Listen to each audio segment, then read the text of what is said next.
வணக்கம் நண்பர்களே! நாங்க 3 பேரு எங்க போயிட்டுருக்கோம் அப்டின்னா, வீட்ல தேவையான பொருள் எதுவுமே இல்ல. வாங்குறதுக்காக ஷாப்க்கு போயிட்டுருக்கோம். நாங்க கெளம்புனதுமே மழை வந்துருச்சு. எங்க ஹஸ்பண்ட் "இல்ல போ வேணாம்" அப்டின்னு சொன்னாங்க. நானும் என் பொண்ணும் எப்படியோ அடம் புடிச்சு "உங்களுக்கு லீவ் இருக்காது கூட்டிட்டு போங்க" அப்டின்னு சொல்லிட்டு கெளம்பிட்டோம். எங்க ஹஸ்பண்டுக்கு ரொம்ப தேங்க்ஸ் சொல்லணும். எப்பவுமே நான் கல்யாணம் ஆகி இங்க பெங்களூர் வந்ததுக்கப்புறம், ஒரு நாள் கூட வீட்ல தேவையான பொருள் நான் இல்லன்னு சொன்னதே கிடையாது. காலியாறதுக்கு 2 நாளுக்கு முன்னாடியே கூட்டிட்டு போய் என்னென்ன வேணுமோ எல்லாமே வாங்கி குடுத்துருவாங்க.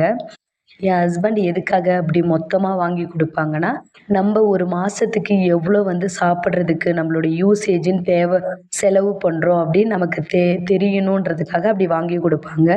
உங்க ஹஸ்பண்டும் இந்த மாதிரி உங்களுக்கு மந்த்லி ஒன்ஸ் உங்களுக்கு தேவையான பொருள் எல்லாமே வாங்கி குடுத்து, உங்கள சேஃபா, கேரா பார்த்துப்பாங்கன்னா, உங்க ஹஸ்பண்டோட நேமையும், அது பக்கத்துல ஒரு ரெட் ஹார்ட்டையும்